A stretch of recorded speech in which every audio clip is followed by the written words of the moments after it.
En début d'après-midi, Mathilde Panot annonce dans un communiqué sa convocation par la police pour apologie du terrorisme. Elle dénonce un scandale. Nous ne nous tairons pas. Aucune convocation, aucune intimidation de quelque nature que ce soit ne nous empêchera de protester contre le génocide en cours du peuple palestinien. Cette convocation intervient après celle de Rima Hassan, 7e sur la liste de la France insoumise aux européennes.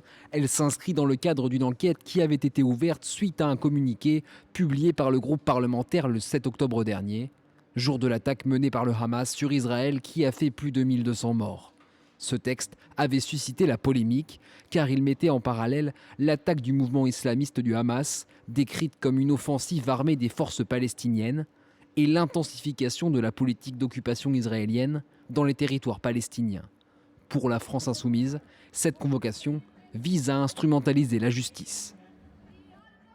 C'est inquiétant, c'est une dérive en plus qui pour nous s'inscrit dans la continuité en fait de différentes attaques qui visent à intimider, qui visent à criminaliser les oppositions politiques et notamment celles et ceux qui portent la voix de la paix en France, qui demandent un cessez-le-feu à Gaza.